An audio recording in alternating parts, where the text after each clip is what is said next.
Well, welcome to another edition of Inside the Crosshairs, or In the Crosshairs. Been a fun couple of days. Wanted to share some impressions again from last week's preseason games. You know, if you watched them on TV or if you saw them in person, it was striking that tackling, blocking, all those basics were kind of off. And there's a real good reason for that.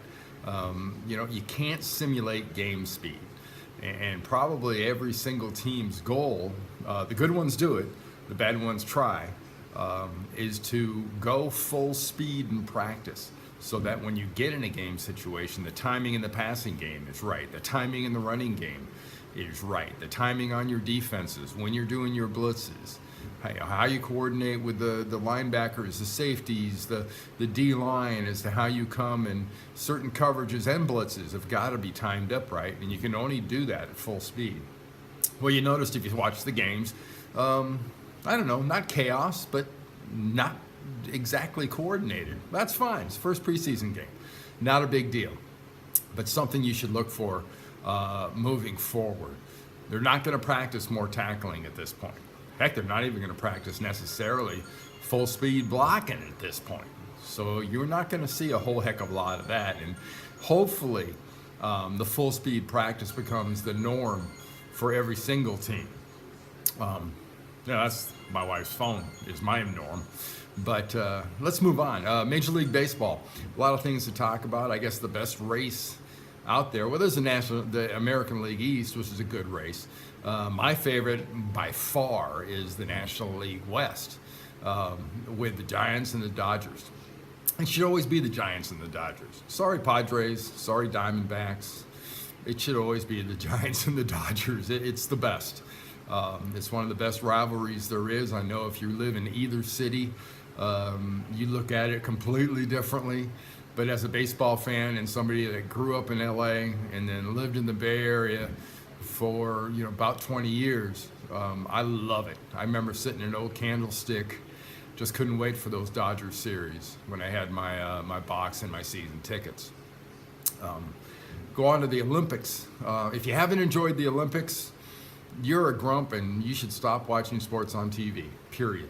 The Olympics are the best thing on TV when it comes to sports. They only come every couple of years now. We get the winter, we get the summer. To me, for my money, you watch gymnastics, fantastic. You watch swimming, unbelievable.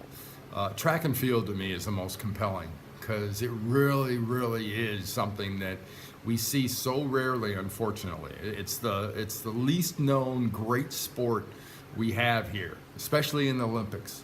America doesn't think much of it. Europe has track meets. The Far East has track meets that draw huge crowds. Here, we just don't see much of it. It's too bad. The United States almost shorthands the game like that, because track and field deserves a lot better. It makes you really appreciate, or would make you appreciate, how rare guys like Usain Bolt are. How unbelievable it is to watch a Michelle Carter, daughter of Michael Carter, one of my old teammates with the Niners, win her Olympic gold medal. That was fantastic. American triple jumper wins a gold medal and a silver medal. It's so much fun to watch. Also in the Olympics, we had the 10-meter men's and women's 10K marathon swim. I'm sorry. I really didn't know about it. I really didn't care about it, other than the fact that I know swimming for 10 meters in that water in Brazil, I like your chances of coming across at least about a dozen Baby Ruth bars along the way. It's going to be tough. It's going to be disgusting. There's no telling how much of that water you ingest. It's a sad thing that the Olympics makes people do those kind of things under those conditions. And say what you will. I don't care. Hey, it's off Ipanema Beach. It's much better there. It's much better there is a relative term.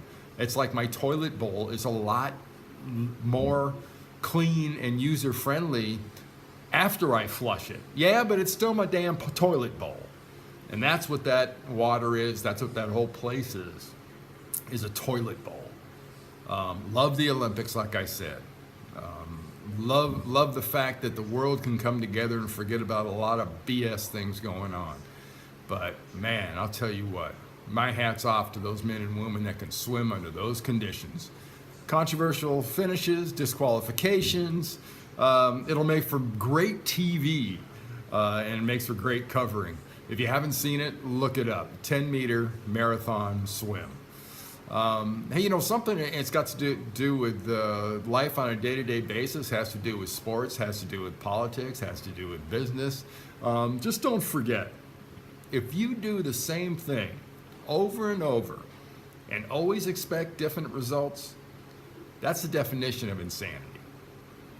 So don't do the same thing over and over and expect different results. Be diverse. Try new things. It works in offenses in football. It works in baseball and batting. It works in basketball with jump shots. It works in track and field with routines. Just don't do the same thing. Break it up. Change it up. Do something different. All right? That'll do it. Have a great day. I'll be back. Hey, quick add-on to In the Crosshairs. This whole thing with the Al Jazeera steroid allegations, that story kind of went away. Then Peyton Manning did his testimony. He was cleared. He's not playing, so I don't know why that was news. James Harrison, Clay Matthews, a few others have yet to testify about it, have yet to acknowledge it. As far as talking about the PEDs, they have basically turned it over to the National Football League Players Association. And good for them. The NFLPA should earn some of the money they steal from players. What a fraud of an organization. You know what? Ran a couple of strikes. Every time a CBA comes up, currently they're under the worst CBA ever. That's all. So, you know what, guys? Earn your damn money. You rob the players. They pay their dues. Earn your money. They shouldn't have to testify in this garbage report. Do you really give two steaming piles what Al Jazeera says? You put any validity in that? Why should a guy like Harrison have to testify or talk to you about it outside of other than saying that's a bunch of crud or that's a bunch of crap and I don't want anything to do with it? Sounds good to me. God bless you guys. NFLPA, earn your money. NFL, that's your own problem.